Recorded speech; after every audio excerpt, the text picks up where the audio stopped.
إن الحمد لله نحمده ونستعينه ونستغفره ونعوذ بالله من شرور أنفسنا ومن سيئات أعمالنا من يهده الله فلا مضل له ومن يضلل فلا هادي له وأشهد أن لا إله إلا الله وحده لا شريك له وأشهد أن محمدا عبده ورسوله يا أيها الذين آمنوا اتقوا الله حق تقاته ولا تموتن إلا وأنتم مسلمون يا أيها الناس اتقوا ربكم الذي خلقكم من نفس واحدة وخلق منها زوجها وبث منهما رجالا كثيرا ونساء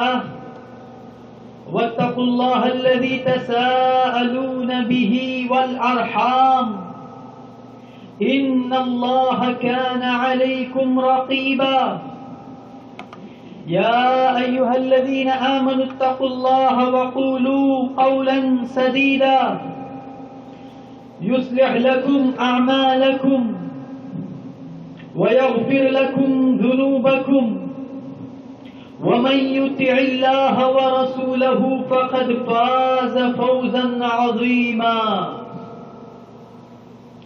أما بعد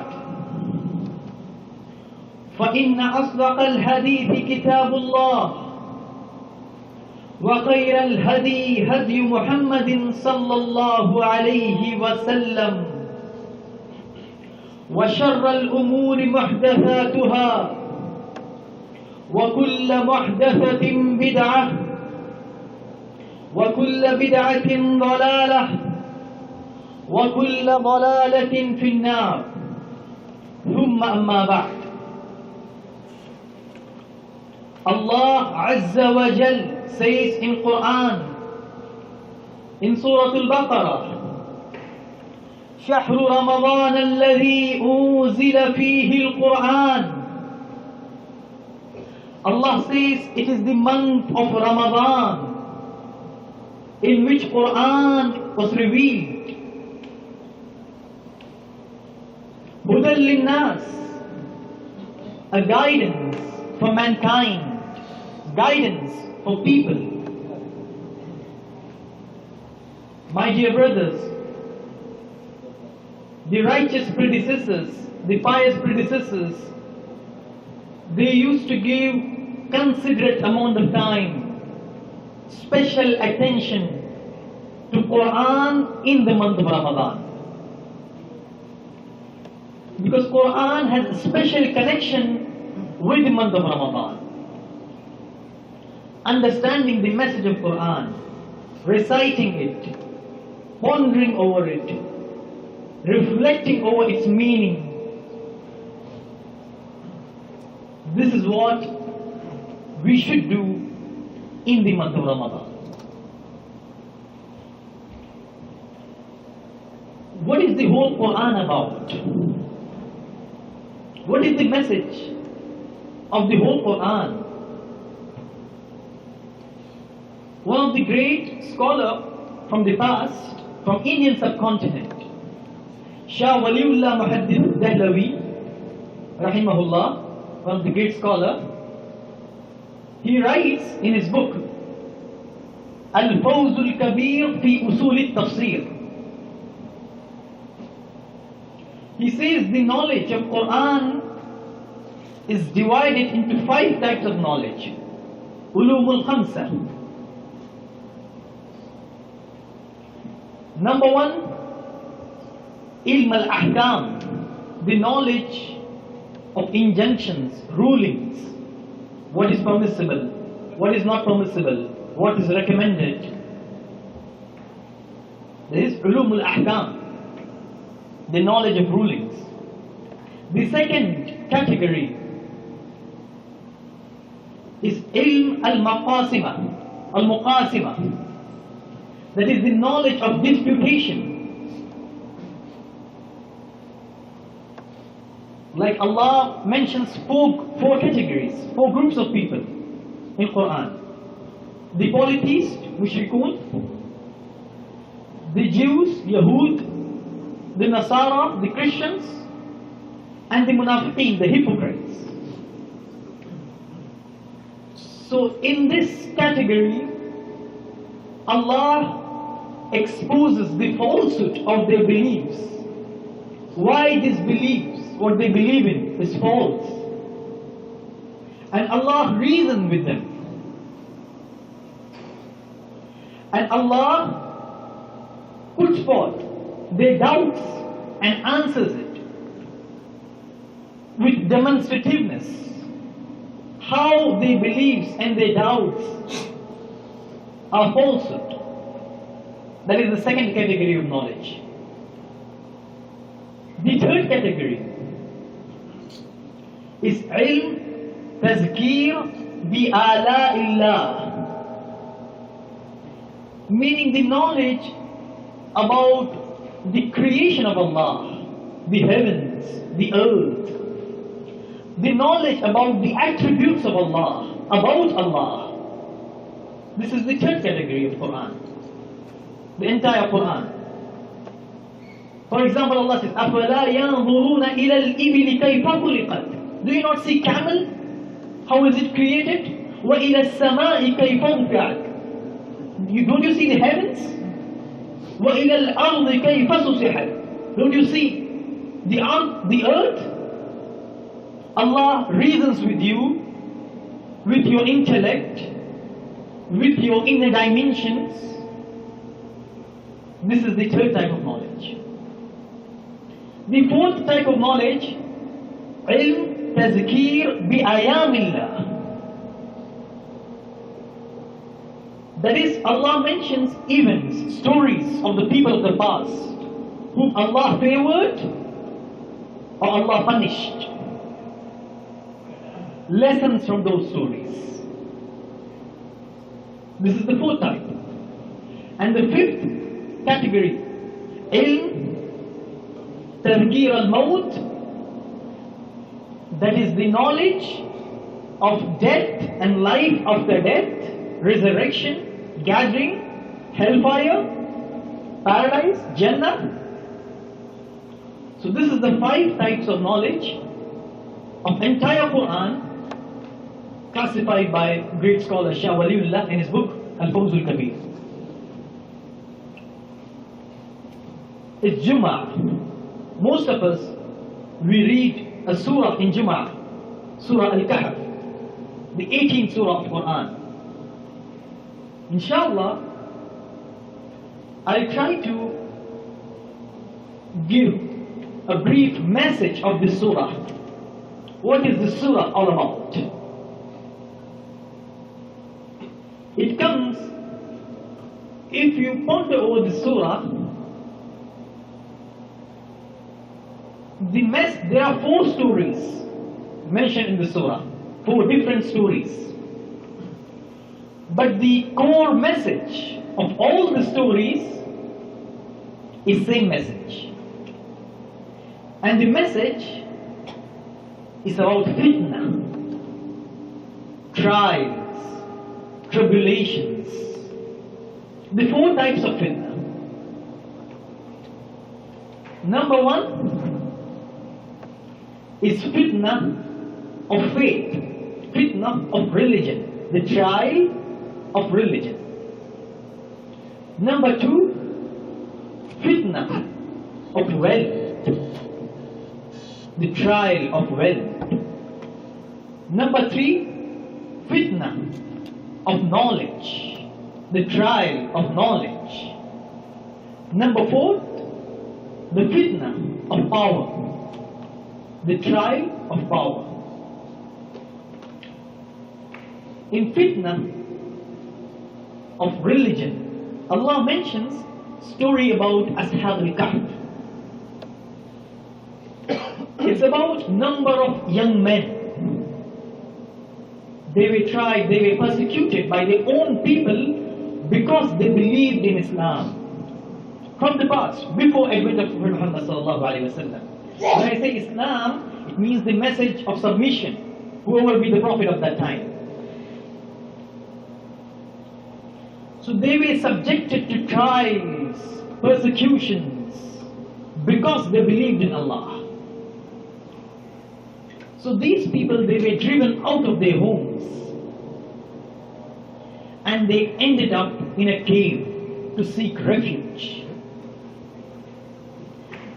And Allah made them sleep for a number of years. This is a miracle which Allah mentions about. And when they woke up, these young men, when they woke up,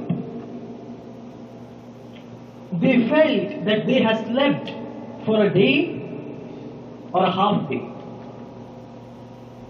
So one of them, he went out to get some food. And people, they were amazed, looking at their attire, how they are dressed up, looking at the coins that they were using. They were amazed. So this is a story which Allah mentions about the trial of religion. So you or us or we can be subjected to trials because we believe in Allah. And trials of religion can be that you may face persecutions, you may face humiliation, you may face mockery. It can also be the fitna of shubuhat, the trial of doubts, that you get doubts. That's also a trial about your religion. A doubt, it can be that you doubt the veracity, the truth of Islam. Or it can be that you fall into innovations, thinking that you are upon correct path. These are the three types of trials of religion, the trials of faith. Number 2 is a fitna of wealth. Wealth can also be a trial. Allah mentions in this Surah al-Kahf, a story of a man with 2 gardens. He had 2 beautiful gardens. He was very rich, but he was very arrogant. He was wealthy, but he was very arrogant. He even doubted about next life. And he told his friend that I will never perish. My garden, this will be there forever, boasting about his wealth. So what happened to him? He was destroyed. His gardens were destroyed. So Allah gives a message in this story that wealth can be a trial from Allah. When Allah blesses you with wealth, it can be trial from Allah. And the lesson that we get is that the things in this world are transient, temporary. It's not permanent. The wealth, the social status that you enjoy, is not permanent. You're going to perish, you're going to die, your life is limited. The third type of trial is a fitna of knowledge, the trial of knowledge. And Allah brings the story of Musa alayhi salam and Khidr alayhi salam. Musa alayhi salam, a prophet of Allah, he thought that there was no one in this world who was more knowledgeable than him. So Allah sent Khidr alayhi salam. And throughout the story in this surah, the story proved that Khidr alayhi salam had more knowledge than Musa alayhi salam. So Allah sometimes tests us with knowledge. And knowledge can breed arrogance in person. Oh, I'm so knowledgeable. Nobody knows anything. I'm so knowledgeable. It can lead to arrogance and to ultimate destruction of a person. So this story teaches us that if Allah blesses you with knowledge, then that knowledge should humble you. That knowledge should not make you proud or insolent or arrogant. You should be humble. Your knowledge should make you humble. And ilm, the knowledge, can be tested from Allah. Allahumma inni as'aluka ilman nafi'a. We ask Allah for beneficial knowledge. أقول قولي هذا أستغفر الله لي ولكم ولسائر المسلمين من كل ذنب فاستغفروا إنه هو الغفور الرحيم.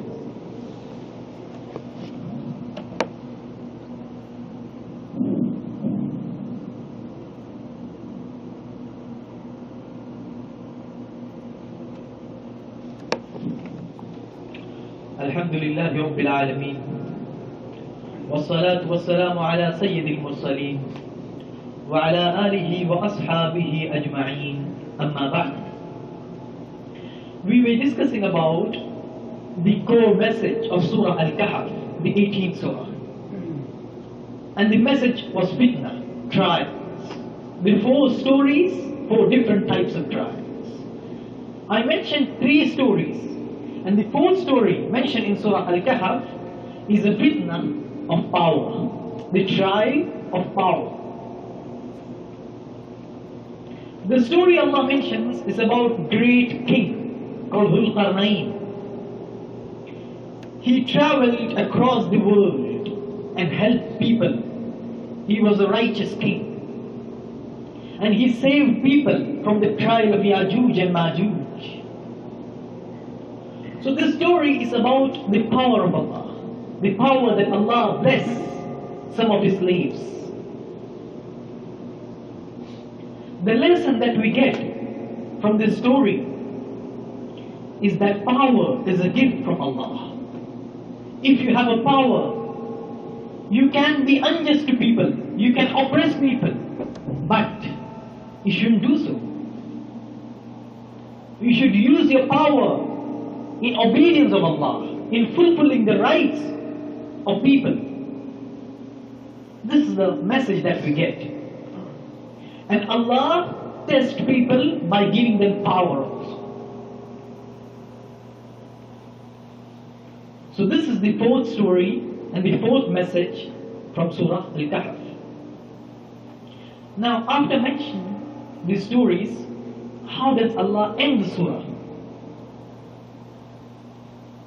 Allah says the perfect way to deal with all these types of fitna, the perfect way to deal with all these types of trials, as Allah says in the ending of surah, فَمَنْ كَانَ يَرْجُو لِقَاءَ رَبِّهِ فَلْيَعْمَلْ عَمَلًا صَالِحًا وَلَا يُشْرِكْ بِعِبَادَةِ رَبِّهِ أَحَدًا. Allah says, whoever hopes meeting with his Lord, let him work righteous actions, let him work righteousness, let him work for righteous deeds, عملا صالحا. And then وَلَا يُشْرِكْ بِعِبَادَةِ رَبِّهِ أَحَدًا. And do not associate any partners with Allah, and do not associate any partners with your Rabb. This is how Allah ends the surah. If you stick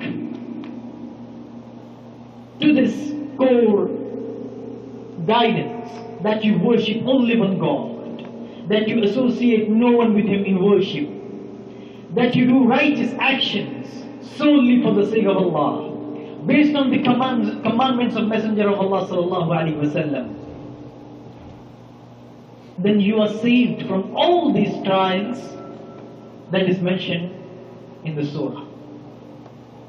رَبَّنَا آتِنَا فِي الدُّنْيَا حَسَنَةً وفي الآخرة حسنة وقنا عذاب النار. رب ارحمهما كما ربياني صغيرا.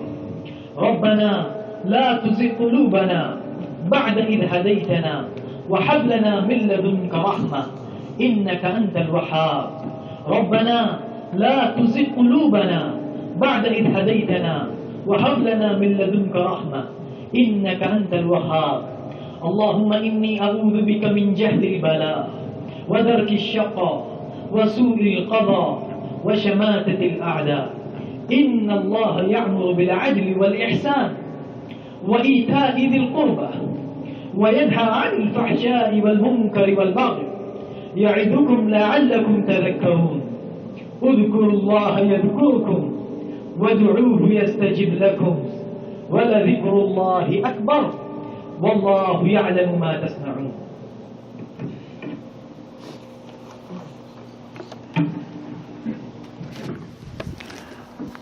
الله أكبر الله